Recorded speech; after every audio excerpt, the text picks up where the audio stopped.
Bismillahirrahmanirrahim. Hadirin yang dirahmati oleh Allah Subhanahu wa taala, sejenak marilah sama-sama kita panjatkan puja dan puji kehadirat Allah Subhanahu wa taala yang mana oleh Allah telah memberikan nikmat iman, Islam, kesehatan dan dimudahkan langkah untuk menyambut tahun baru Islam 1 Muharram 1445 Hijriah. Selanjutnya kami mengingatkan kepada para hadirin sekalian agar dapat mengikuti dan mendengarkan seksama maudah hasanah atau kajian kita pada pagi hari ini secara khusyuk dengan mengharap ridha Allah Subhanahu wa taala. Assalamualaikum warahmatullahi wabarakatuh. Masih kurang semangat. Assalamualaikum warahmatullahi wabarakatuh. Karena ini momentum hijrah, maka kita kalau ingin memenangkan dari setiap percaturan kehidupan kita, maka salah satu strategi yang diajarkan oleh Rasulullah adalah gerak cepat, semangat. Karena itu yang dilakukan oleh Rasulullah dengan jalannya. Salah satu riwayat yang memberikan penjelasan kepada kita, Sayyidina Ali ingin menyamai jalannya Rasulullah, itu harus lari. Artinya apa?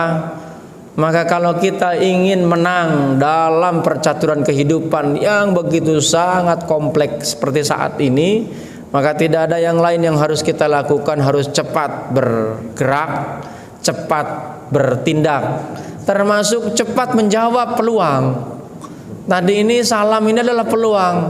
Lihat saja kalau diterjemahkan dari ucapan salam ini, keselamatan, rahmat, berkah untukmu. Itu peluang. Kemudian dibiarkan oleh kita lewat begitu saja, maka wajar kalau kemudian saat ini sukses itu dimiliki secara duniawi oleh orang-orang barat, Pak, yang jauh dari Islam. Padahal dulu yang namanya sukses itu dimiliki oleh orang-orang Islam. Yang saat ini orang Islamnya ikut kajian aja datangnya pada telat, ya kan? Penceramahnya datang duluan, nungguin di mobil, nungguin jamaahnya kumpul. Tapi nggak apa-apa. Baik, jamaah yang dimuliakan Allah Subhanahu wa taala, bersyukur kita kepada Allah dengan ucapan alhamdulillahirabbil alamin, karena hari ini Allah takdirkan. Karena tanpa takdir Allah, sehebat apapun kita punya rencana, sehebat apapun kita punya cita-cita, kalau Allah tidak takdirkan, maka ini hanya sebuah angan-angan. Bagi Allah tidak ada sesuatu yang tiba-tiba, semuanya terencana dengan matang.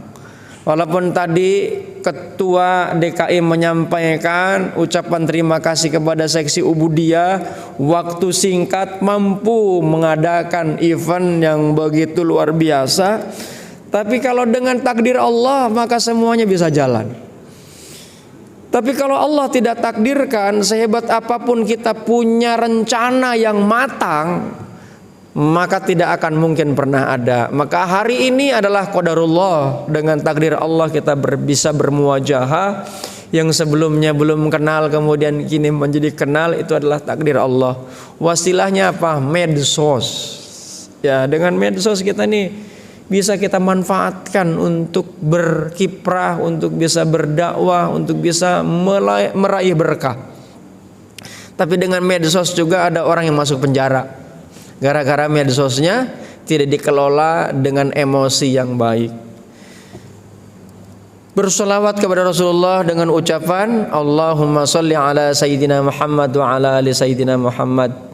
Solawat ini bukan doa, tapi solawat ini adalah ungkapan terima kasih kepada manusia pilihan Allah, manusia kekasih Allah yang telah mengajarkan umat manusia minad dzulumati ilan nur, sehingga ajaran kebaikan sampai kepada kita, dan kita selaku umatnya harus berterima kasih atas kebaikan yang diberikan oleh Rasulullah SAW dengan mengucapkan Allahumma sholli ala Sayyidina Muhammad wa ala ali Sayyidina Muhammad. Jamaah yang dimuliakan Allah Subhanahu wa taala, mudah-mudahan sholawat ini bukan saja tercurah kepada beliau, tapi juga kepada keluarganya, para sahabatnya, yang mudah-mudahan kita termasuk umatnya yang dirindukan dan merindukan, umatnya yang dicintai dan mencintai. Wujud kerinduan dan kecintaan kita dengan senantiasa minimal sering bersholawat. Dan kata baginda Nabi, sebakhil-bakhilnya manusia ketika disebut nama Rasulullah, dia biarkan begitu saja tanpa bersolawat. Makanya ketika ada ucapan Allahumma sholli ala Sayyidina Muhammad, harusnya diikuti bersama-sama.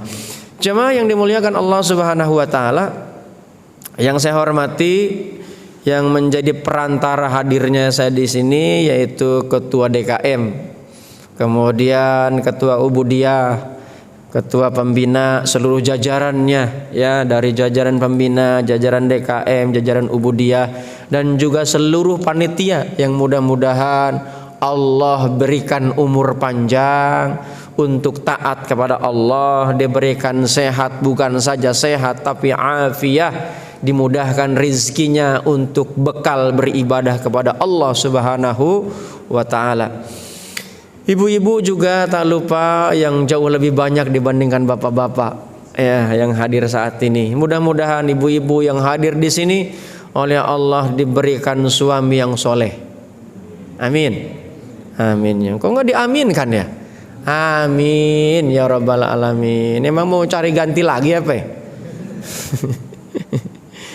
Baik, jemaah yang dimuliakan Allah Subhanahu wa taala, tema kita Happy Success Family with Hijrah. Hijrah menjadi alat untuk happy, hijrah menjadi alat untuk sukses. Siapa yang jadi happy, siapa yang jadi sukses, yaitu family. Kenapa? Karena success start from home. Sukses itu berawal dari rumah. Dan rumah kalau kemudian itu tidak memberikan ketenangan, rumah tidak memberikan keberkahan, maka jangan harap di luar rumah kita akan membawa kebaikan. Nah, sebab itulah sengaja momentum hijrah ini dijadikan sebagai sebuah momentum. Kenapa? Jemaah yang dimuliakan Allah Subhanahu wa taala, sebelum saya membahas tentang happy and success family, saya ingin membahas dulu tentang yang namanya hijrah. Jemaah yang dimuliakan Allah Subhanahu wa taala, ketika kita mendengar kata istilah hijrah, apa yang terbersit di dalam benak pikiran Bapak Ibu semuanya? Apa yang terbersit?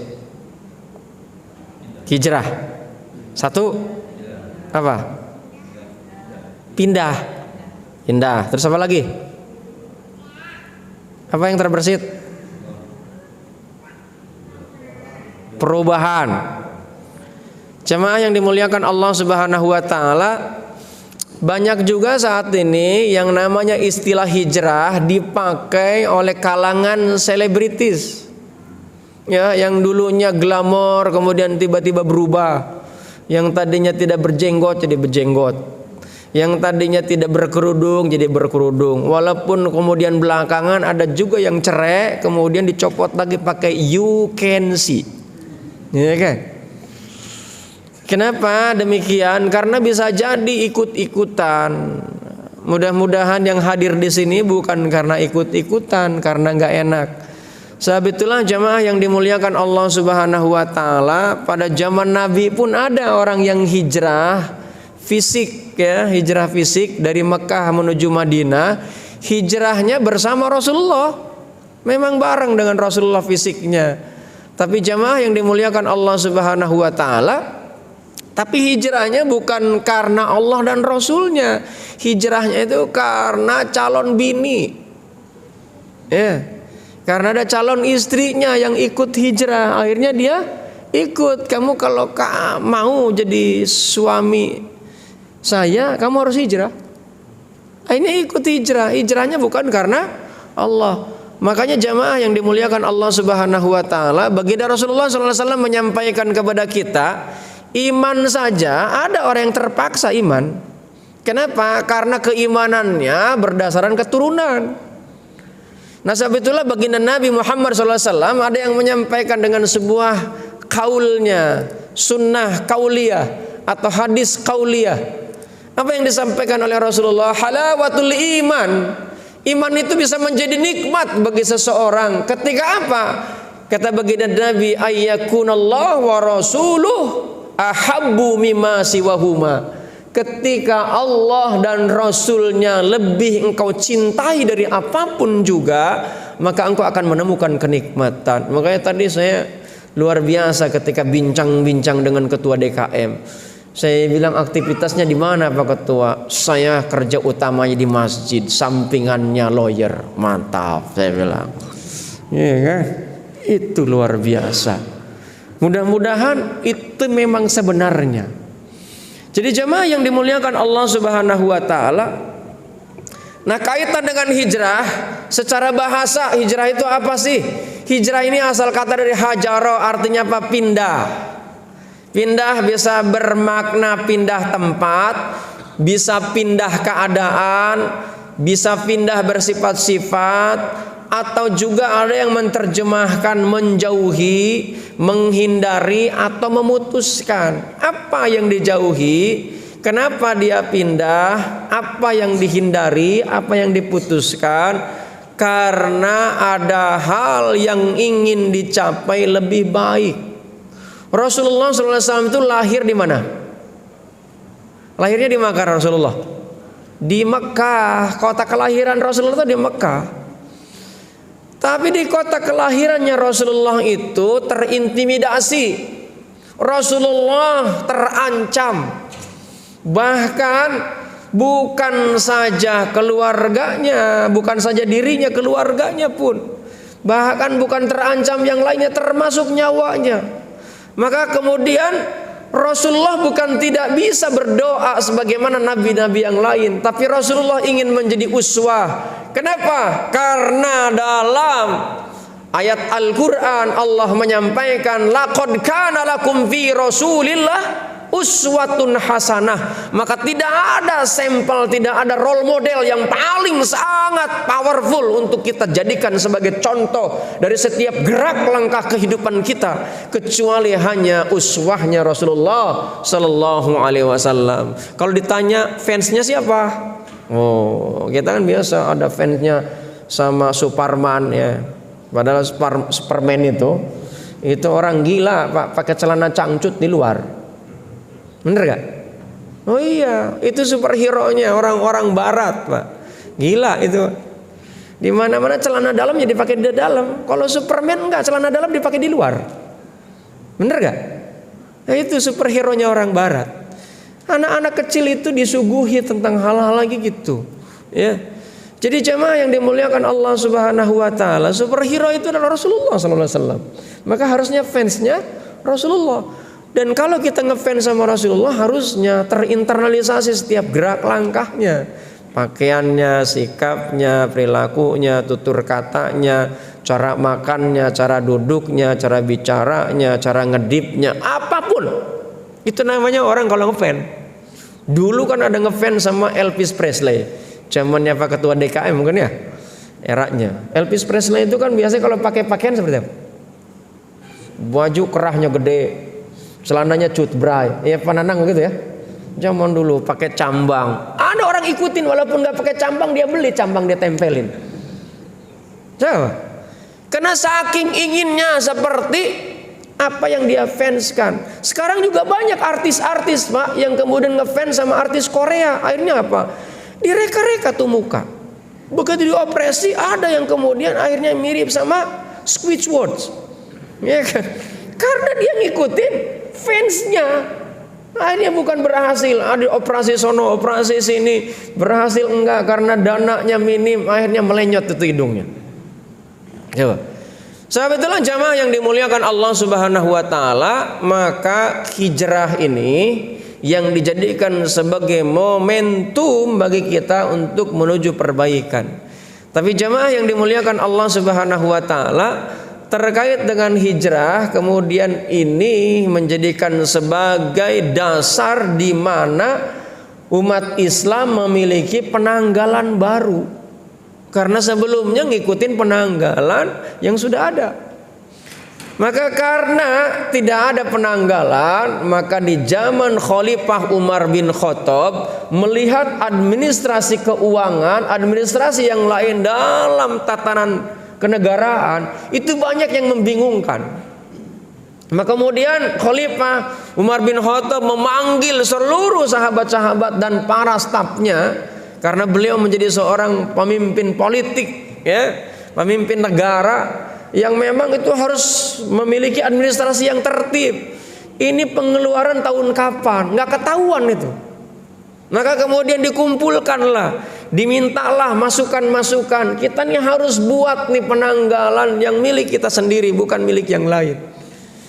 Dan zaman itu diusulkanlah ada 4 usulan. Yang pertama usulan disampaikan oleh sahabat bahwa penanggalan itu merujuk terhadap kelahiran Rasulullah, tapi ditolak. Kesepakatan musyawarah tidak mufakat. Akhirnya ada lagi usulan, bagaimana kalau berdasarkan wafatnya Rasulullah, itu pun ditolak. Kemudian ada lagi yang mengusulkan bagaimana kalau berdasarkan Rasulullah diangkatnya menjadi seorang nabi dan seorang rasul. Itu pun ditolak. Dan kemudian ada sahabat dalam Khulafaur Rasyidin itu, sahabat bungsu, namanya Ali bin Abi Thalib. Ali bin Abi Thalib mengusulkan bagaimana kalau hijrah ini, hijrahnya Rasulullah dijadikan sebagai titik dasar dibentuknya penanggalan hijriah tersebut dengan momentum hijrahnya Rasulullah. Dan akhirnya sepakat. Kenapa? Karena hijrah itu adalah titik awal perkembangan Islam kelak yang akan menyebar ke seluruh dunia. Rasulullah SAW kemudian hijrah memilih ke Madinah, sebelumnya ke Taif. Di Taif justru Rasulullah menemukan rintangan. Belum apa-apa saja sudah bukan disambit. Rasulullah itu bahkan itu ada orang-orang Taif, yaitu suku Bani Thaqib, itu sempat mau menimpakan batu yang besar ketika Rasulullah sedang istirahat. Tapi nggak jadi, ya kan, karena malaikat menjaga. Tapi yang kejadian itu karena dilempari batu sampai kemudian Rasulullah pelipisnya berdarah, giginya tanggal. Tapi Rasulullah tidak dendam. Sampai kemudian datang peluang yang sangat gemilang. Datang malaikat menawarkan sebuah tawaran yang menggiurkan di tengah kondisi yang terhimpit. Wahai Rasulullah, aku ini diutus oleh Allah. Aku diperintahkan oleh malaikat Jibril. Aku ini adalah malaikat penjaga gunung. Maka ketika engkau kasih izin, kau angkat tangan kepada Allah mengizinkan agar aku menimpakan gunung yang aku jaga, maka akan aku timpakan kepada mereka. Apa yang dilakukan oleh Rasulullah? Jangan, malaikat. Mereka itu tidak mengerti. Tapi apa yang dilakukan Rasulullah? Rasulullah kemudian berdoa, Allahumma hdi biqaumid dzalimin. Ya Allah, tolong berikan petunjuk orang-orang yang zalim itu. Rasulullah begitu sangat luar biasa. Coba kalau kemudian saya sedang ngaji, tiba-tiba ada orang yang mencaci maki, datang malaikat, sikat aja. Itu udah. Kalau saya kemudian begitu kan. Beda dengan Rasulullah. Rasulullah itu tidak ada dendam, tidak ada yang namanya sakit hati. Maka kalau kemudian ada orang kemudian berceramah, berdakwah dengan mencaci maki, menyudutkan, itu nggak cocok dengan Rasulullah. Nggak bolehlah kita. Kita harus dengan santun. Dan Rasulullah menyampaikan dengan sebuah kalimatnya, wa innaka innama bu'istu li utammima makarimal akhlak. Dan bahkan dengan akhlaknya Rasulullah, Allah Subhanahu wa ta'ala pun memberikan pujian. Bukan ibadahnya yang dipuji oleh Allah. Walaupun ibadahnya Rasulullah sampai bengkak-bengkak kakinya tuh, itu nggak dipuji. Yang dipuji dulu justru akhlaknya. Makanya jemaah yang dimuliakan Allah Subhanahu wa taala, kajian yang biasa saya sering sampaikan itu cenderung saya mengangkat tentang moralitas yang saat ini sudah banyak terdegradasi, sudah mulai banyak terkikis. Banyak, mohon maaf, rumah tahfiz bermunculan, orang hafal ayat Al-Quran 30 juz. Tapi ada Pak yang hafal Al-Quran tapi berani melawan sama orang tua. Kenapa? Maka cakep nih kalau di Masjid Darul Razak ini ada rumah tahfiz tapi diajarkan juga tentang adab. Kenapa? Karena al-adab fauqal ilmi, bahwa yang namanya akhlak itu di atas, bahwa akhlak itu di atas ilmu, Pak. Jangan mentang-mentang karena sudah berilmu tinggi kita nggak hormat sama yang tua. Gara-gara ilmu kita tinggi dan terkenal, kemudian kita tidak santun dengan orang, maka orang tidak akan pernah tertarik dengan Islam. Saya punya sahabat namanya Dr. Samsi Ali. Beliau ini imam besar di Amerika. Setiap hari saya kemudian berhubungan dengan beliau, dan setiap hari hampir 1.500 non muslim masuk Islam. Kenapa? Karena Imam Samsi Ali tidak pernah menyudutkan siapapun. Dia bersahabat dengan orang-orang Yahudi, dengan orang-orang Kristen, yang kemudian dia diperlihat tentang indahnya Islam. Jadi jamaah yang dimuliakan Allah Subhanahu wa taala, itu strategi yang dilakukan Rasulullah. Sehingga memang orang tertarik bahwa indahnya Islam bukan karena menguasai dalil. Apalagi dalilnya untuk menyudutkan orang, apalagi dalilnya untuk membantai orang, apalagi dalilnya untuk mendebat orang seolah-olah dirinya yang paling hebat. Jadi jamaah yang dimuliakan Allah Subhanahu wa taala, melalui momentum hijrah ini, mari kita jadikan rumah kita adalah titik start untuk meraih berkah. Ya. Berkah, tahu apa yang berkah?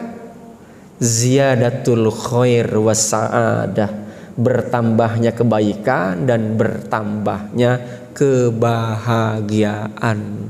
Kalau udah keluarga berkah, udah itu apapun menjadi nikmat.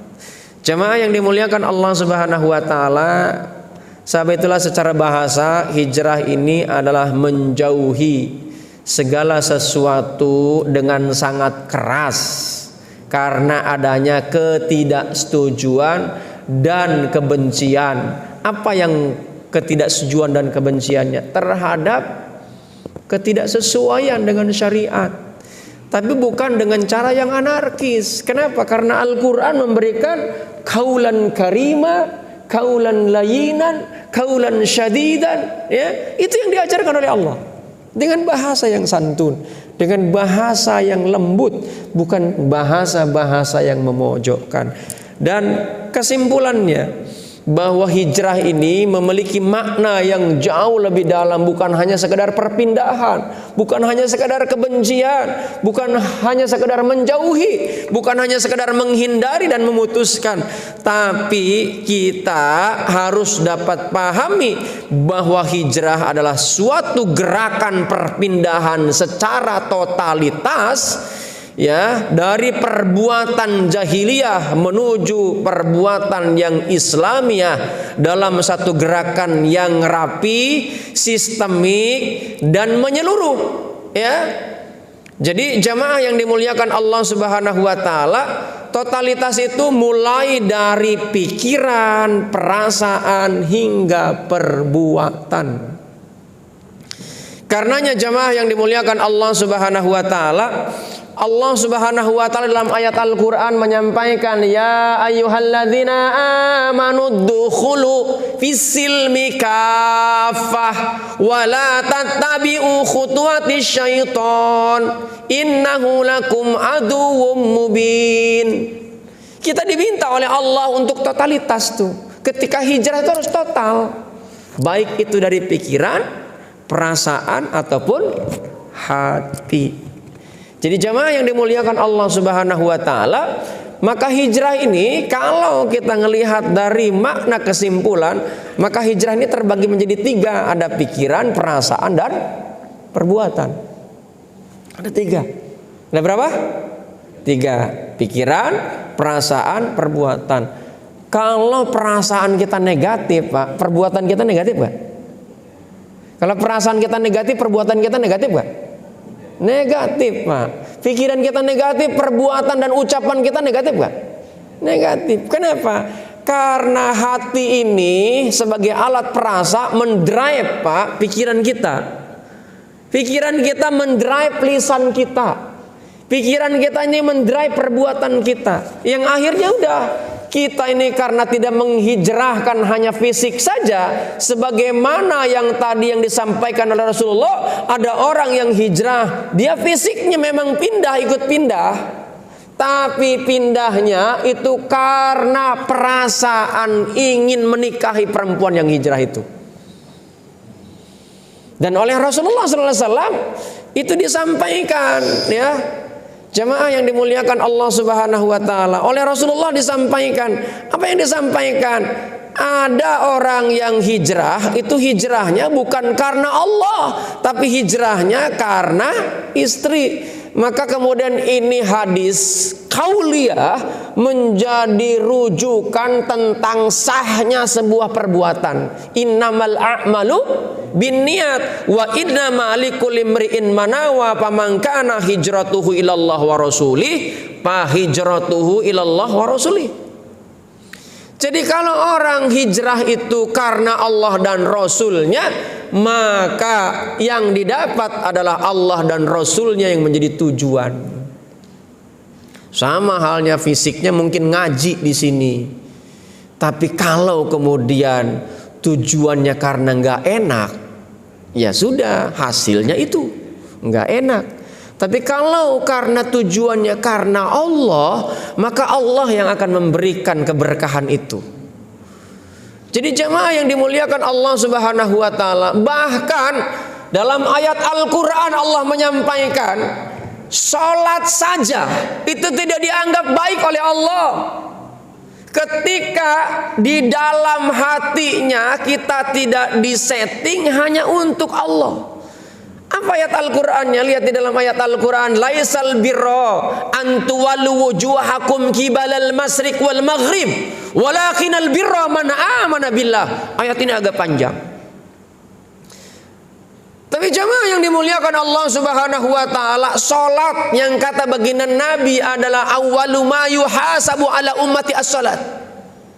Bahwa salat ini bahkan disebut oleh Nabi sebagai tiangnya agama. Justru itu tidak dianggap kebaikan oleh Allah ketika sholatnya bukan hanya karena Allah, tapi hanya gerakan saja fisiknya. Memang sholat ada gerakannya, nggak bisa juga hanya sekedar batin, Pak, hanya eling, ya kan? Makanya saya nulis buku judulnya Keseimbangan, Pak, ini. Jadi dalam keseimbangan antara pikiran, perasaan, perbuatan harus selaras, baru akan sukses. Ada seorang ibu misalnya nasihatin anaknya karena anaknya berantem terus. Ibunya sambil istighfar, astagfirullahaladzim. Oh gitu. Itu istighfar bukan tuh? Istighfar bukan tuh? Bukan, itu ucapan istighfar. Karena istighfar tidak membuat orang menjadi benci. Ya kan? Justru istighfar itu dipergunakan untuk apa? Mohon ampun. Tapi ditambah nggak itu ampunan dengan kedosaan? Ditambah nggak? Tambah. Bagaimana mungkin tuh istighfar begitu? Ya kan? Suaminya nikah lagi, astagfirullahaladzim, ngamuk-ngamuk ibu. Ya kan? Tampil istighfar. Ya kan? Itu kan ada yang di medsos tuh, sempat saya dikirimin sama kawan. Itu suaminya kerja di perusahaan garment. Dia izin sama istrinya keluar kota. Ternyata dia nikah lagi, ketahuan. Istrinya sambil istighfar teriak-teriak, pingsan. Kenapa? Karena lihat suaminya nikah. Kan tahu. Jadi jamaah yang dimuliakan Allah Subhanahu wa taala, maka jamaah yang dimuliakan Allah Subhanahu wa taala, antara fisik, hati, perbuatan, ya kan, hati, pikiran dan perbuatan itu harus selaras. Bahkan doa oleh Allah tidak akan pernah diterima. Kata baginda Nabi, la yaqbalu du'aan min qalbin ghafilin lahin. Doa seseorang walaupun dia lisannya itu membaca dengan fasih, dengan makhraj, tajwid, dan bahkan dianggap khusyuk, tapi enggak seimbang, Pak, enggak selaras dengan perbuatan, dengan pikiran, dengan hati, apa yang diucapkan, maka ditolak oleh Allah. Harus satu frekuensi. Nah, sebab itulah jamaah yang dimuliakan Allah Subhanahu wa taala, kita sudah pahami bahwa yang namanya hijrah itu adalah bukan hanya sekedar perpindahan, ya, tapi hijrah itu kebencian, memutus, menolak terhadap apa? Terhadap yang buruk. Rasulullah nggak suka dengan keburukan yang ada terjadi di Mekah, maka Rasulullah pindah. Kenapa? Bukan menyelamatkan diri, tapi menyelamatkan umat, menyelamatkan ajaran Allah, ya. Maka kemudian Rasulullah pindah. Dia rela dirinya untuk jalan berhari-hari. Bahkan sempat singgah di rest area, yaitu namanya di Gua Thur. Ya. Jemaah yang dimuliakan Allah Subhanahu wa taala, itu bahkan resiko sahabat. Ada yang kemudian karena pindahnya diam-diam karena khawatir ketahuan, itu ada sahabat yang beresiko untuk dibunuh. Kenapa? Karena ada sahabat yang rela menggantikan posisi tidurnya Rasulullah. Karena orang-orang kafir Quraisy sudah banyak yang mengincar untuk membunuh karena dianggap mengganggu stabilitas. Seperti saat inilah kondisi, apalagi nih 2024. Wah, udah Pak, bahu-membahu, saling hujat, saling menjatuhkan, saling menghina. Wah, udah segala macam, Pak. Bahkan disebarkannya berita-berita bohong, ya kan? Supaya apa? Menjatuhkan calon presiden yang lain, gitu kan. Coba. Bapak harus menggunakan akal yang sehat dengan hati yang bersih, ya kan? Sebab itulah jamaah yang dimuliakan Allah Subhanahu wa taala, kaitan dengan yang namanya hidup kita di dunia ini nggak bisa lepas dengan waktu, Pak. Betul nggak? Nggak bisa lepas dengan waktu, karena kita ini terikat dengan ruang dan waktu. Kecuali nanti di akhirat, ya. Kecuali di akhirat, nanti ruang waktunya agak beda. Di dunia ini, Pak, itu kita nggak bisa lepas dari ruang dan waktu. Kalau saya tanya, kira-kira waktu itu ada berapa banyak? Coba sebutkan. Ada berapa banyak waktu yang diberikan Allah kepada kita? Ada 3. 1. Kalau ada 3 apalah? 1. Ada yang tahu gak? Ada berapa banyak? Katanya ini ketua apa namanya Baitul Mal. Ada 3. Tak terhingga. Waktu tak terhingga. Di dunia ini nggak ada yang nggak terhingga, Pak. Semuanya terhingga, terukur di dunia ini. Yang tak terhingga itu hanya Allah. Waktu itu terukur. Coba, ada berapa? Hah? Sehat, masa sehat. Itu kondisi namanya. Ya kan? Ya, ada berapa? Ada 3, ya. Jadi jamaah yang dimuliakan Allah Subhanahu wa taala, waktu itu sebetulnya ada 3. Apa itu? Yesterday, today, and tomorrow. Ya. Masa lalu, hari ini, dan yang akan datang. Bahkan Allah menyampaikan, nih orang-orang yang beriman dan bertakwa diminta untuk memperhatikan apa yang dilakukan hari ini untuk menuju hari esok. Ya ayyuhalladzina amanu taqullah wal tangdur nafsu ma qaddamat lighad. Tuh, Allah persiapkan tuh begitu. Maka lihat orang-orang yang mempersiapkan dengan memperhatikan apa yang dilakukan saat ini, sukses tuh pasti. Rasulullah tuh nggak pernah melakukan segala sesuatu tanpa perencanaan matang. Maka selalu gemilang. Walaupun nanti suatu ketika Rasulullah juga diperlihatkan untuk kita, walaupun sudah direncanakan dengan matang, gagal, Pak. Apalagi yang nggak direncanakan. Salah satunya yang gagal dilakukan menurut kasat mata, walaupun sebetulnya nanti dalam sejarah nggak gagal. Apa itu? Perang Uhud. Perang Uhud itu sudah di-planning dengan matang, Pak. Iya kan? Siapa yang menjadi pemanah, ini nggak boleh turun dalam kondisi kayak apapun. Tapi kemudian dilanggar itu, Pak. Kalau dalam tatanan organisasi, Pak, dalam tatanan manajemen, dia nggak taat sama atasan. Dan di samping itu secara psikologis, mentalnya tuh mental dunia, Pak. Maka akhirnya apa yang terjadi? Pasukan kafir Quraisy yang saat itu dipimpin oleh Khalid bin Walid yang masih kafir, Pak. Itu kan Khalid bin Walid itu panglima tak terkalahkan, Pak. Sampai meninggal dunia itu Khalid bin Walid itu. Bahkan nanti kelak Khalid bin Walid pula lah yang kelak yang akan menjadikan Islam itu menjadi era keemasan.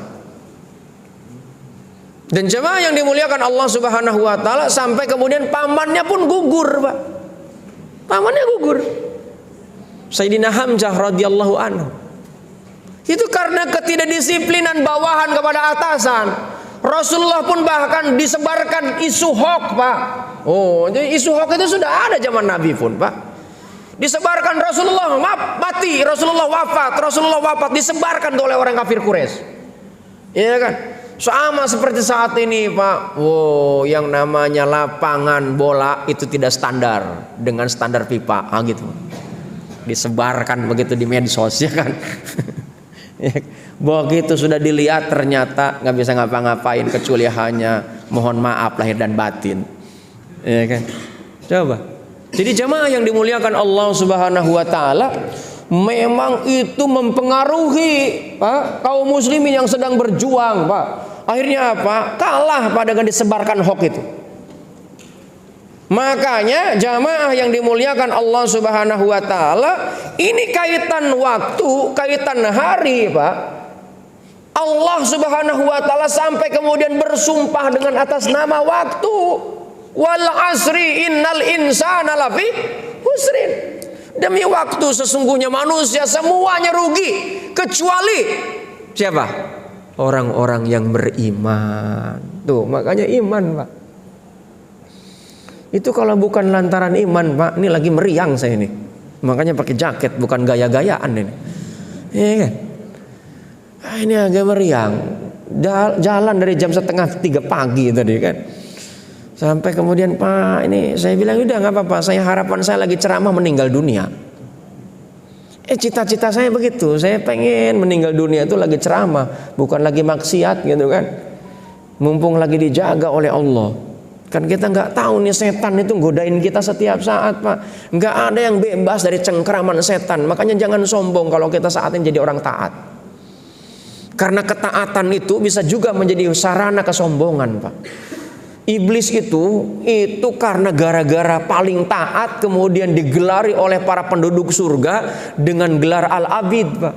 Yang kemudian ketika ada penghuni baru datang disuruh sujud, walaupun yang merintah itu Allah, ditolak, Pak. Nggak ngelihat siapa yang merintah, tapi dia udah dendam aja tuh sama yang disuruh sujudnya itu, siapa yang disujudinya itu. Kenapa? Karena memposisikan dirinya hebat, ana khairu minhu.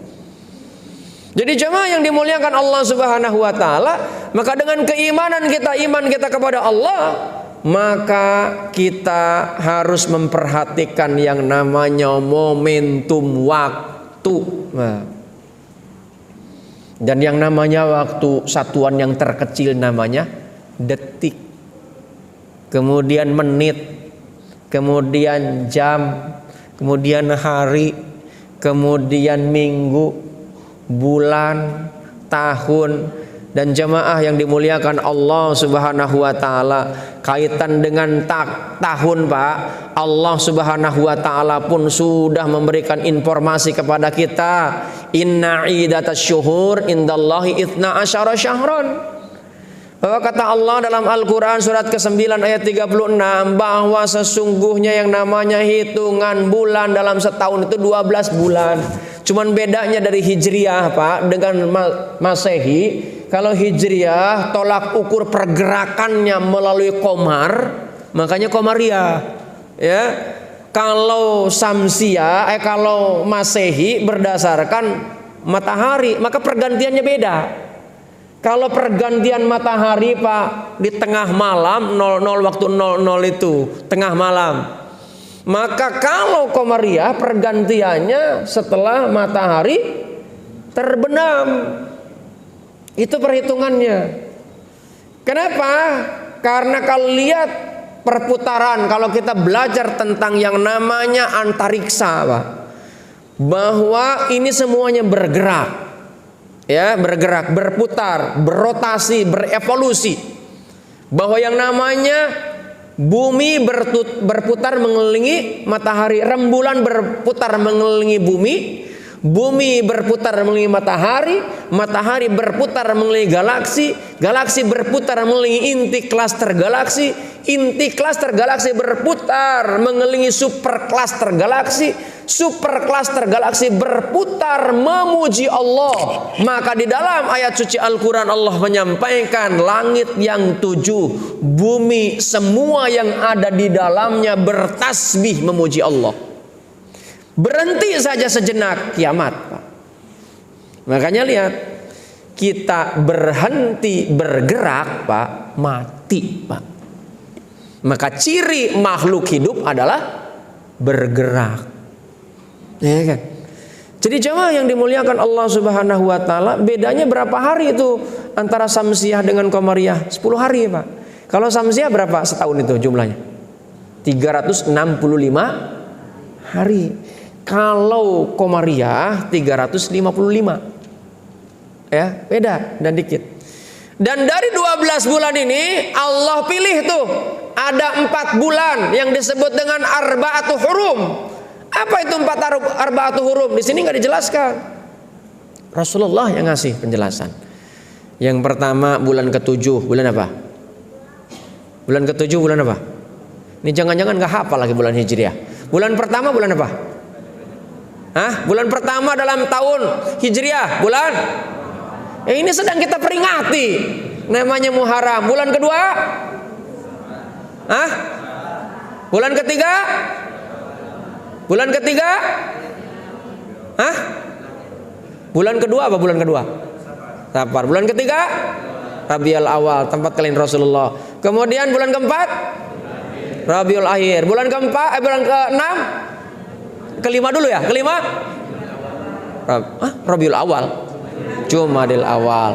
Keenam? Ketujuh? Rajab. Kedelapan? Hah? Sa'ban. Ke-9? Ramadan. Ke-10? Ke-11? Ke-12? Dzulhijjah. Dan lihat arba'atu hurum itu ada yang berurutan, Pak. Ada yang berurutan. Apa saja?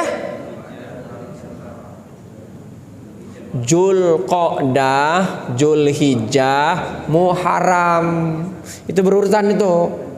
Ya, dari mulai Dzulqa'dah, Dzulhijjah, Muharram. Dzulqa'dah, Dzulhijjah, Muharram itu ada yang namanya perjanjian Hudaibiyah, Pak. Ya, perjanjian Hudaibiyah. Makanya jamaah yang dimuliakan Allah Subhanahu wa taala, Rasulullah sallallahu alaihi wasallam mengalami kegemilangan, Pak, di bulan Muharram ini pula. Nanti ada sebuah sejarah yang memberikan informasi kepada kita bahwa Rasulullah melakukan yang namanya pembebasan Makkah, namanya Futhul Makkah. Ketika Rasulullah sudah melakukan hijrah, perbaikan terhadap sikap, perbaikan terhadap pikiran, perubahan terhadap yang namanya hati, dan itu umat Islam menjadi gemilang, Pak, di Madinah. Setelah ditolak di Taif, kemudian Rasulullah hijrah ke Madinah, disambut di sana oleh orang-orang yang ada di Madinah, hanya kaum Ansor, ya. Kalau kaumnya yang hijrah namanya kaum Muhajirin. Disambut dengan gembira.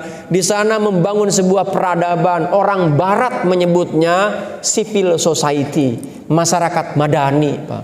Dan itu menjadi percontohan yang kelak suatu ketika Madinah di era zaman Nabi Muhammad SAW menjadi negara superpower dunia, Pak.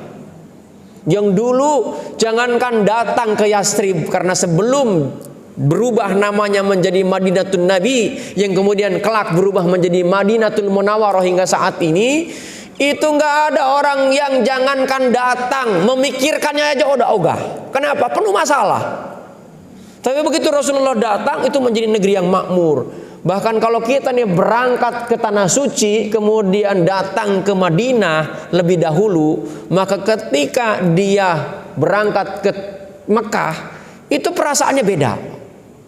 Perasaannya beda, karena Madinah jauh lebih ramah, kemudian teritorial wilayahnya jauh lebih nyaman, karena memang arealnya lebih bagus, lebih sejuk dibandingkan Mekah. Mekah itu kasar, Mekah itu terjal, karena Mekah itu lembah, Bakkah itu lembah. Makanya ada Ka'bah itu di tengah-tengah persimpangan gunung, Pak, lembah. Dan memang karakter masyarakatnya beda. Madinah jauh lebih lembut. Maka biasanya orang kalau kemudian berangkat ke Tanah Suci, baik umroh atau haji, kalau ke Madinah dulu biasanya agak perasaan bagaimana gitu. Kenapa? Karena lebih nyaman di Madinah itu. Kalau di Mekah itu udah sempit, Pak. Karakter orangnya kasar-kasar. Kasar-kasar. Maka kemudian Rasulullah hijrah itu disambut oleh orang-orang Ansor. Begitu sudah membangun peradaban dan kekuatan yang begitu sangat luar biasa, Rasulullah sempat melontarkan sebuah kalimat, tapi disambut oleh salah satu sahabat, ya. Dia kemudian mengatakan, hadzal yaum yaumul malhamah, hari ini adalah hari balas dendam. Oleh Rasulullah nggak disukai, dan kemudian orang itu tadinya panglima dicopot saat itu juga oleh Rasulullah. La hadzal yaum yaumul marhamah, hari ini adalah hari kasih sayang. Siapa yang ingin selamat masuk Masjidil Haram, siapa yang ingin selamat masuk rumahnya Abi Sofyan. Dan memang kelak suatu ketika Abi Sofyan ini belum masuk Islam ketika Rasulullah berucap begitu, sambil membaca idza jaa nasrullahi wal fath wa ra'aitan nasa yadkhuluna fi dinillahi afwaja fasabbih bihamdi rabbika wastaghfir innahu kana tawwaba. Rasulullah mengulang-ulang membaca ayat itu. Dan jemaah yang dimuliakan Allah Subhanahu wa taala, bahwa dengan kasih sayang yang disebarkan oleh Rasulullah membawa dampak yang luar biasa bagi masyarakat Mekah yang saat itu ketakutan, Pak, karena pasukan yang begitu banyak. Tapi Rasulullah tidak melakukan yang namanya tindakan-tindakan di luar batas kemanusiaan. Nggak pernah. Rasulullah bahkan dihina dirinya nggak pernah marah, Pak. Tapi kalau Rasulullah dihina tentang Al-Quran, dihina tentang agama Islam, baru Rasulullah menghunus pedang, Pak. Kalau kita kan beda, agama dihina diam, Al-Quran diinjak-injak diam. Begitu kita dihina baru marah. Ya kan? Coba Al-Quran dihina kita nggak pernah bergeming, Pak. Bodoh amat itu kan, biarin aja. Waktu Al-Quran cuma kertas doang, gitu kan. Ada yang robek, Pak. Itu namanya politikus di Swedia, ya kan. Bahkan ada yang kencingin tuh Al-Quran, ada yang diinjak-injak. Kita nggak pernah. Nah sebab itulah, Pak, negara kita ini bukan negara Islam, tapi kita ini mayoritas Islam yang harusnya orang Islam dihormati, tapi kenyataannya tidak. Menjadi bulan-bulanan, menjadi penghinaan, bahkan para kaum buzzer yang menghina Islam terus-terusan.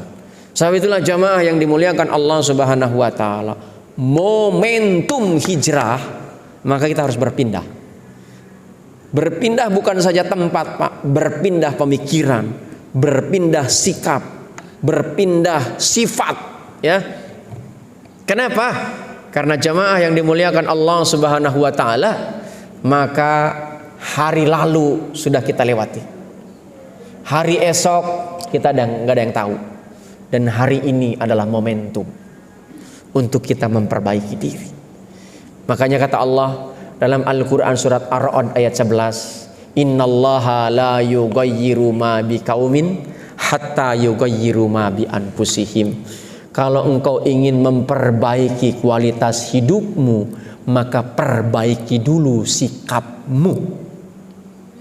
Kalau engkau keluarganya ingin menjadi happy and success, maka perbaiki dulu wahai para ayah untuk menjadi role model bagi istri dan anak-anaknya. Kenapa? Karena pemimpin tertinggi di keluarga adalah ayah. Jangan pernah salahkan anaknya kalau tidak ke masjid, sementara bapaknya leha-leha nonton sinetron bersama istrinya. Ya kan? Jadi jemaah yang dimuliakan Allah Subhanahu wa taala, giring tuh anak. Walaupun tuh anaknya tidak mau ke masjid, paling tidak kita contohin dulu diri kita. Nanti dia akan bergerak. Saya pernah suatu ketika membaca sebuah buku tentang biografi pemilik batik Trusmi di Cirebon, Pak. Ya, ada orang Cirebon? Itu kan orang Cirebon ya, cocok ya. Saya nggak tahu namanya, lupa ya. Tapi itu anak Pak sekolah aja pindahnya entah berapa kali, Pak. Bandelnya luar biasa. Orang tuanya dengan sabar terus berdoa, terutama ibunya. Nangis ya di hadapan Allah. Sampai suatu ketika akhirnya nikah, Pak. Begitu nikah, Pak, dia menjadi orang yang begitu sangat luar biasa. Kenapa? Karena wasilah doa orang tuanya. Maka ketika anak kita bandel, jangan kemudian anak tuh ditanya, anak siapa sih? Tahu anaknya, malah ditanya. Ya kan? Anak siapa sih lu? Keturunan siapa sih? Bandel amat. Ya memang itu adalah representasi dari ibu dan bapak. Iya kan? Itu hasil kerjasama berdua. Maka kemudian terakumulasi karakternya menjadi satu. Anaknya seperti itu. Iya kan? Kalau kemudian ada orang tuanya jahat, kemudian anaknya baik, Pak. Oh, jamaah yang dimuliakan Allah Subhanahu wa taala, itu karena ibu. Lihat, Nabi Ibrahim yang baik itu ayahnya apa ibunya?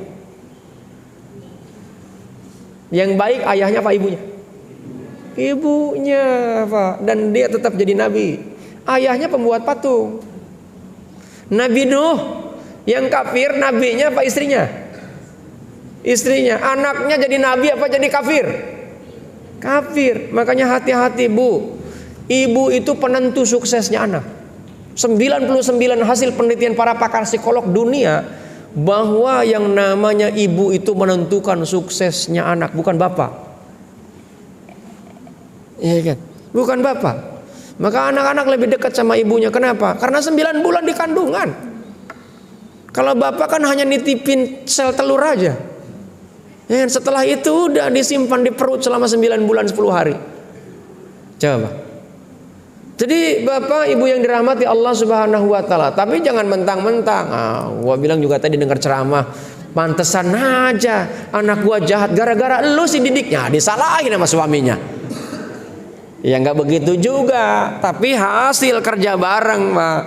Ekonominya yang diberikan supaya istri tidak banyak ngomel-ngomel, kasih tuh biaya yang cukup.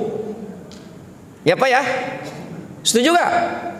Jangan bapak ngelirik istri yang lain bening, istrinya kusem, yang nggak pernah dikasih modal. Kasih modal lah supaya dia glowing. Ya kan? Ke salon itu kan nggak murah. Ya kan? Kalau pengen glowing sebagaimana teman-teman bapak-bapak di kantor, istrinya rawat itu. Kasih biaya, setuju nggak Bu? Oh iya, setuju katanya kan. Coba kan, jangan diprotes aja, ya kan? Kasih biaya, nih, habiskan 1 minggu 100 juta, gitu. Saya merasa marah kalau kamu nggak ngabisin duit nih 100 juta. Kira-kira kalau punya suami kayak begitu, Bu, seneng nggak Bu? Woi, pulang haji langsung pakai emas 2 kilo. Ya kan? Nah, itu kan dikasih duit sama suaminya itu kan. Jadi jamaah yang dimuliakan Allah Subhanahu wa taala, kita nih hidup saat ini itu ditentukan dari hasil perencanaan masa lalu kemarin, dan hidup kita hari ini adalah hasil persiapan kemarin. Dan kemarin kita nggak ada yang bisa mengulang, nggak ada yang bisa mengulang. Yang bisa kita nikmati saat ini. Jadi kalau saat ini lagi ngaji aja menderita, Pak, berikutnya pasti menderita. Wallah, benar. Makanya buat setiap saat itu happy. Gimana caranya? Nanti akan saya kasih tahu tipsnya. Saya ini diundang ceramah, Pak, nggak pernah memikirkan jamaahnya banyak atau enggak. Pokoknya niat saya ceramah aja udah karena Allah. Mau ada 2 orang, mau 1 orang, is no problem. Banyak oke, dikit oke, nggak ada masalah, Pak. Ya kan? Bahkan saya sudah niatkan, saya ini dakwah itu bukan untuk cari penghidupan, karena saya punya bisnis. Ya kan? Mau dibayar oke, nggak dibayar nggak ada masalah. Ya kan? Jadi jamaah yang dimuliakan Allah Subhanahu wa taala, pokoknya sudah, kalau kemudian itu Allah dan Rasulnya menjadi tujuan yang utama, hidup kita happy setiap saat. Tapi kalau kemudian bukan karena Allah, tiba-tiba lagi ceramah enggak ada yang hargain, Pak, ya berarti bukan karena Allah, karena jamaah, Pak. Maka kemudian tersinggung, akhirnya apa? Caci maki yang keluar. Ya kan? Caci maki, udah nggak akan datang lagi diundang. Apalagi nggak dikasih honor, udah nggak datang aja udah bawaannya. Allah itu ngasih rizki begitu banyak, Pak. Cuman godaan setan menggoda kita, sebagaimana para pemanah yang ada di Jabal Rumat itu, Pak. Dikiranya bahwa yang namanya kenikmatan itu gonimah, Pak. Akhirnya apa yang terjadi? Malah mati, Pak, akhirnya, Pak. Bukan dapat rampasan perang, Pak. Mati udah. Karena nggak taat, bukan Allah yang menjadi tujuan, Pak. Coba aja orang kalau yang menjadi tujuannya, sebagaimana hijrahnya itu yang tadi yang disampaikan oleh Rasulullah, itu gara-gara hanya sekadar seorang perempuan. Perempuannya pun akhirnya nggak jadi dinikahin dalam sejarah itu, nggak jadi. Nah, sebab itulah harus diniatkan karena Allah. Kalau Allah yang sudah jadikan tujuan kita, Allah yang akan men-setting semuanya. Iya kan? Rizki itu Allah sudah jamin. Wa ma min dabatin fil ardi ila 'alallahi rizquha. Nggak ada yang bisa menjamin, Pak. Kita ini kadang yang sudah dijamin kita ragukan, sementara yang nggak dijamin kita seolah-olah kita diterima. Yang nggak dijamin apa? Ibadah, Pak. Ibadah kita nggak ada yang jamin, Pak. Siapa yang jamin? Apakah kita diterima? Apakah kelak masuk surga? Nggak ada yang jamin, Pak. Tapi rezeki dijamin oleh Allah. Terus kenapa kita harus ngaji? Kenapa kita harus sholat? Karena perintah, Pak. Kita mentaati perintah Allah, Pak. Itu sebagai sebuah amal soleh oleh Allah, disebut dalam Al-Quran surat Al-Kahfi ayat terakhir. Apa yang disampaikan oleh Allah? Faman kana yarju liqa'a rabbih falyamal 'amalan shalihan wa la yusyrik bi ibadati rabbih ahada. Kalau engkau ingin jumpa dengan aku, kata Allah, 2 syaratnya. 1, engkau harus beramal soleh. Dan salah satu amal soleh yang disukai oleh Allah adalah sholat. Cuman sholat punya tujuan. Apa tujuannya? Hijrah nih. Tujuannya adalah tanha anil fahsyai wal munkar. Kalau belum sampai sana, nggak akan diterima sholatnya. Nah, sebab itulah jamaah yang dimuliakan Allah Subhanahu wa taala, hari esok nggak ada yang tahu.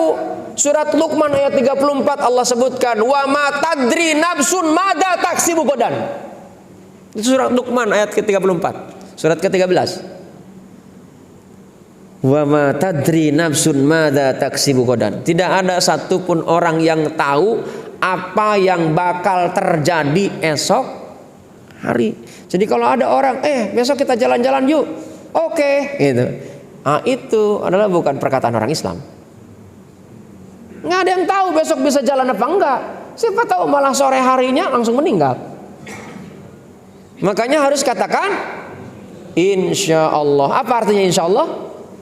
Dengan izin Allah. Tapi ingat, insya Allahnya harus benar, bukan insya Allah Indonesia, yaitu menghindari tidak ikut pengajian ya. Ini ada The Hijrah First. Iya, nanti insya Allah, supaya kelihatan Islami kan. Ternyata nggak hadir. Itu 99,99% wajib hadir, Pak. Kalau memang Allah takdirkan itu ada kesempatan. Itu insya Allah wajib hadir, Pak. 99,99%, Pak. Insya Allah. Tuh, hati-hati tuh. Jangan ngucapin insya Allah. Apalagi ngatain, oke, lebih parah lagi. Nah terus gimana dong? Ya penuhin. Ya kan? Jadi jemaah yang dimuliakan Allah Subhanahu wa taala, maka karena kita tidak tahu apa yang bakal terjadi esok hari, kita harus persiapkan hari ini. Makanya kalau ditanya, kenapa kita harus hijrah? Jemaah yang dimuliakan Allah Subhanahu wa taala, karena baginda Nabi Muhammad sallallahu alaihi wasallam, jemaah yang dimuliakan Allah Subhanahu wa taala, menyampaikan kepada kita, ya, di dalam sebuah sabdanya, kata baginda Nabi, "Man kana yaumuhu khairan min amsih fahuwa rabihun." Barang siapa yang hari ini lebih baik dari hari kemarin, maka dia termasuk orang yang beruntung. Kalau pengen beruntung, hari ini harus lebih baik dibandingkan hari kemarin. Dan hari ini adalah hasil persiapan kemarin, Pak. Hasil apa yang kita lakukan kemarin. Dan hari esok itu ditentukan hari ini. Walaupun kita tidak tahu hari esok itu bakal terjadi atau tidak. Tapi kita ini harus terus berbuat baik.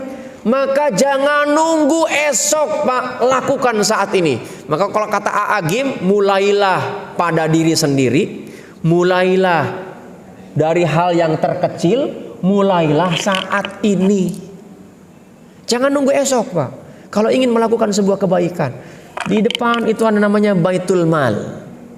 Kalau saya nanti pengen zakat mal, itu nanti, Pak. Harusnya sekarang, Pak. Ya, tapi kan hartanya belum haul. Ya nggak apa-apa kalau mau, Pak. Hitungannya sedekah. Iya kan? Kalau zakat mal itu kan harus ada hitungan syariatnya, apa namanya haul. Haul itu sudah sempurna 1 tahun. Betul kata ketua DKM tadi, jangan hanya bulan Ramadan saja. Kenapa? Karena kehidupan kita bukan hanya Ramadan. Du'afa bukan hanya perlu makan di bulan Ramadan. Du'afa itu juga di hari lain perlu makan, perlu biaya untuk sekolah, perlu biaya untuk pakaian dan lain-lain. Iya kan? Jadi jemaah yang dimuliakan Allah Subhanahu wa taala, kalimat hadis Rasulullah itu banyak disitir oleh para motivator nih. Oleh motivator barat, Pak. Yang mereka nggak tahu bahwa ini kalimatnya Rasulullah Muhammad SAW. Iya kan? Jadi hari ini harus lebih baik dibandingkan hari kemarin. Bagaimana caranya? Ya kita mempersiapkan. Maka lihat, orang yang gagal mempersiapkan sama saja mempersiapkan gagal. Orang yang gagal mempersiapkan itu sama saja mempersiapkan gagal. Makanya bagaimana caranya supaya planningnya itu berhasil? Saya tulis di sini. Namanya smart planning. Ya, cerdas. Jadi jemaah yang dimuliakan Allah Subhanahu wa taala, Rasulullah itu penuh dengan perencanaan yang matang. Dan bahkan ini perencanaan ini menjadi sebuah keharusan, Pak. Menjadi sesuatu yang wajib sesuai dengan ayat Al-Quran. Ya ayyuhalladzina amanu taqullah wal tangdur nafsu ma qadamat lighad. Maka harus diperencanakan dengan sebaik mungkin. Kalau kemudian sudah direncanakan gagal, itu di luar kuasa Allah. Tapi kalau ada orang yang gak direncanakan tiba-tiba itu sukses, itu namanya kuasa Allah juga. Tapi Allah sudah membuat tatanan di alam semesta ini, namanya hukum alam, Pak. Sunatullah. Hukum alam itu orang yang memang dia penuh dengan keseriusan, Pak. Walaupun kafir, lihat Singapura, Pak, dengan Indonesia majuan mana? Jujur, Singapura dengan Indonesia majuan mana? Singapura, Pak. Bukan saja dari sisi APBD-nya saja, Pak. Dari sisi perilakunya pun masih jauh lebih bagus. Disiplin. Saya punya pengalaman real. Ini terjadi pada diri saya. Saya ini kan ngajar di Lemhanas, Pak. Lembaga Pertahanan Nasional. Lemhanas, Pak. N-nya double. Lemhanas. Suatu ketika saya ngajar calon-calon pemimpin bangsa, ada calon ada bupati, ada gubernur, saya ngajar di sana. tentang kepemimpinan. Sampai zuhur, sebelum zuhur saya sholat karena agak telat, ya kan? Nah udah ragu-ragu mau sholat di rumah apa sholat di masjid. Ya udah putuskan sholat di masjid. Saya sholat, asisten saya bawa laptop, itu ditaruh di belakang, ditutupin sama jas saya. Itu Pak, di sana ada Honor, ada handphone communicator, ada kamera digital Pak. Malah laptopnya Sony Vaio Pak, baru lagi Pak, baru 2 minggu. Alhamdulillah Pak, dengan tenang hilangnya Pak. Di Masjid Lemhanas. Kemudian saya pernah diundang di Singapura, di Arabic Street. Pernah suatu ketika saya diundang menjadi pembicara juga di Arabic Street di Singapura. Saya sholat di masjid Pak. Laptop saya ketinggalan pula di tempat wudhu Pak. Sampai selesai sholat masih ada tuh laptop di situ Pak, di tempat wudhu. Iya kan? Jadi agak beda Pak. Dia negaranya kafirin Pak, tapi perilakunya agak islami. Kita kan pengen Pak perilakunya islami, memang hatinya juga islami. Ya. Bahkan Pak, hasil penelitian bahwa masyarakat negara yang paling sangat bahagia di dunia, menurut Bapak Ibu mungkin ada yang tahu, kira-kira negara mana? Negara yang masyarakatnya paling happy Pak di dunia, negara mana kira-kira? Hah? Ada yang tahu gak? Skandinavia. Ya, jadi jemaah yang dimuliakan, itu bukan orang Islam Pak. Kenapa? Karena nggak ada maling di sini Pak, tiap hari Pak, masjid aja Pak motornya hilang tuh imam.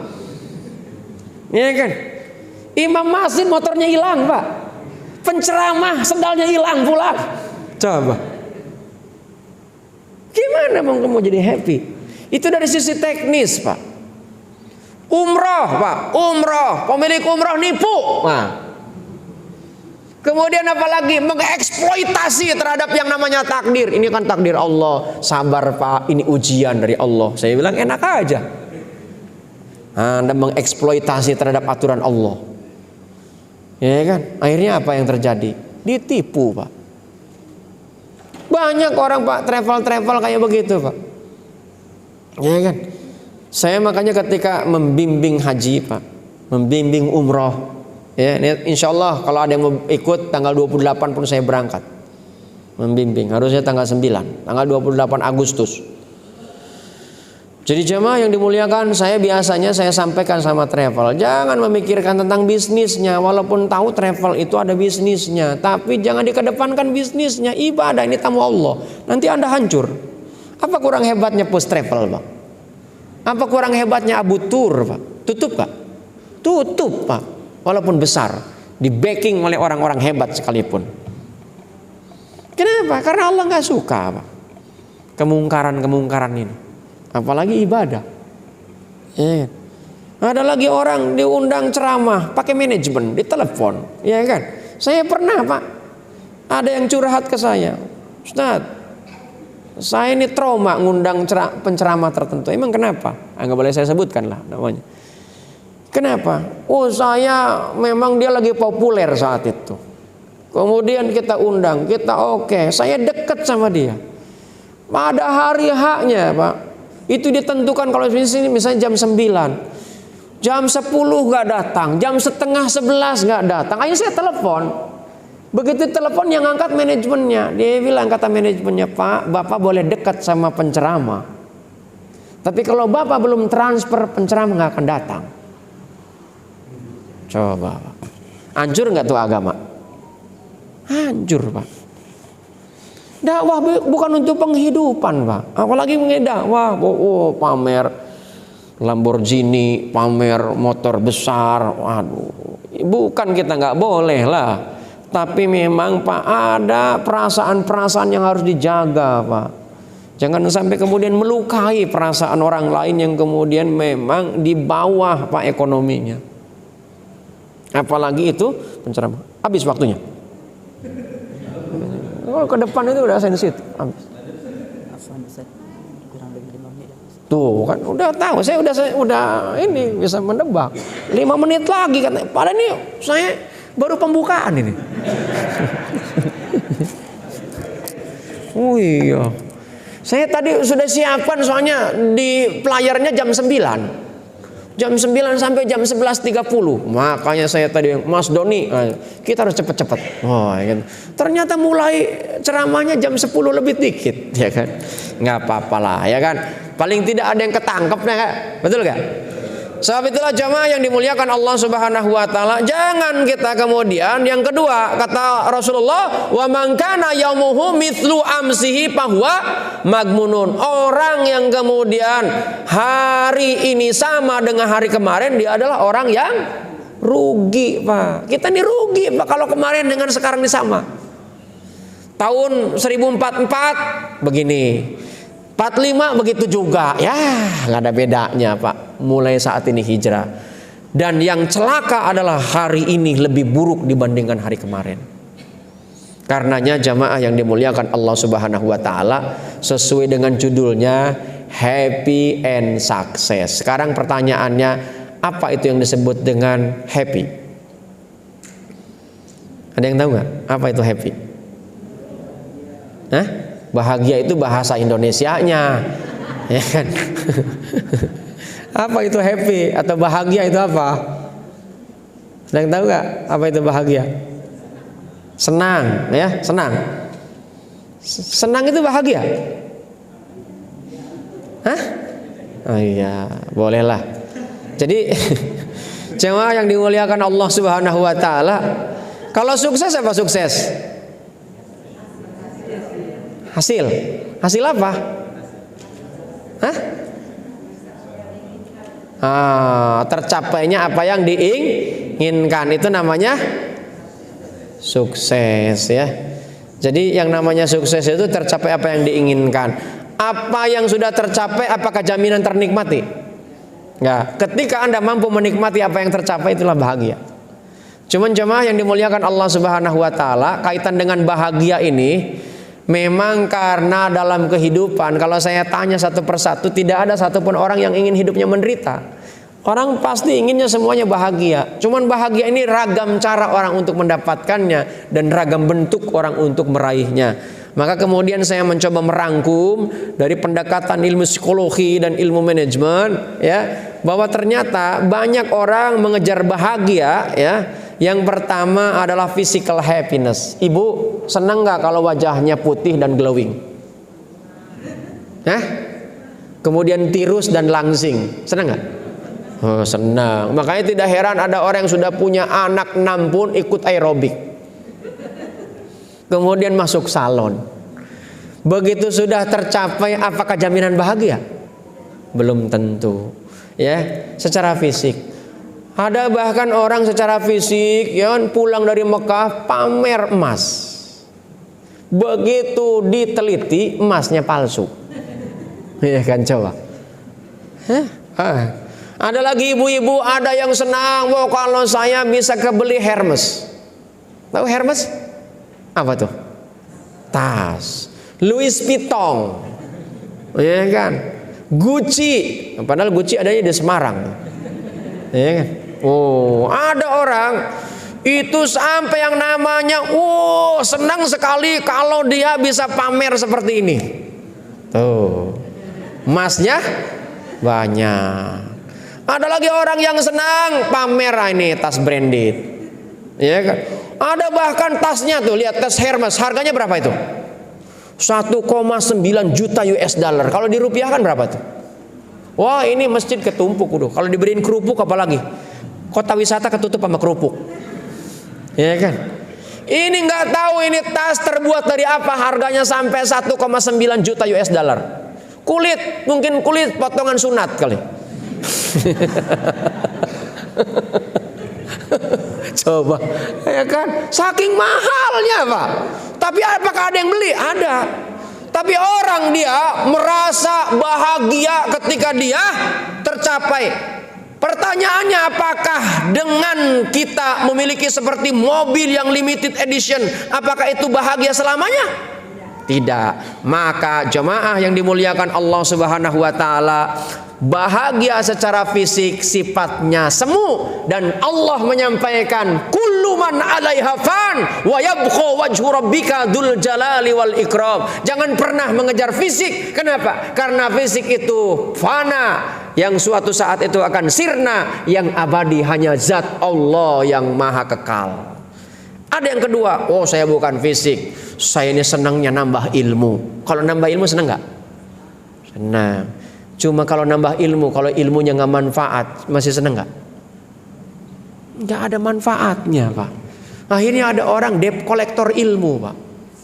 Dia marah, Pak. Benar itu marah. Kalau nggak disebutin gelarnya, Pak. Kenapa? Karena gelar adalah representasi intelektualitas. Saya ini sebetulnya nggak suka pakai gelar-gelar, Pak. Makanya di nulis buku itu nggak ada saya tulisin gelar, Pak. Saya senang dipanggil dengan Kang, karena orang Sunda, Pak. Kang Kana Sutrisna. Ya, nggak usah panggil Ustadz, nggak usah panggil Kiai, biasa aja udah, ya kan? Jadi jemaah yang dimuliakan Allah Subhanahu Wa Taala, kalau orang yang hanya menjadi debt kolektor ilmu, di atas langit ada langit, di atas orang yang berilmu ada yang berilmu lagi. Maka jangan pernah sombong. Kalau kita punya ilmu, pasti ada juga kelemahan dan kekurangan dari ilmu yang kita miliki. Saya tadi pagi ceramah, ada yang mengkritisi, terima kasih. Yang mengkritisinya, mohon maaf Prof. Saya bilang nggak apa-apa, santai aja bro. Saya bilang, saya manusia, bisa saja keliru. Saya bilang baca ayat. Saya bilang saya senang kalau diingatkan. Ya kan? Tidak semuanya kita ini menguasai. Nggak ada orang yang semuanya menguasai. Ahli itu hanya satu titik, itu pun dianggap orang, padahal belum tentu ahli aslinya. Sebab itulah biasa sajalah, ya. Jadi kalau saya di sini bukan menggurui, tapi dalam rangka watawasau bil haq, watawasau bis sabr, saling, Pak. Yang namanya saling itu nggak ada yang lebih, sama posisinya. Yang ketiga, ada orang, Pak, emotional happiness, bahagia secara emosi perasaan. Bapak Ibu senang nggak kalau dihargai? Senang nggak? Berapa lama itu senangnya dihargai? Berapa lama? Selamanya. Misalnya ibu pergi ke mall, dari mall keluar toilet ada cium tangan pada ngantri, senang nggak kira-kira? Kayaknya risih gitu kan, betul nggak? Itu kan sebuah penghormatan. Lihat para artis dulu, Pak, pengen terkenal. Begitu terkenal orang pada minta tanda tangan. Akhirnya apa? Dia bilang, saya ini punya privacy, saya tolong kasih kesempatan untuk istirahat hidup sendiri. Saya bilang tuh keliru tuh artis itu. Dulu bukannya pengen jadi terkenal, sudah jadi terkenal menjadi figur publik, Pak, atau apa namanya, public figure. Jadi milik halayak, milik umum, bukan milik pribadi lagi.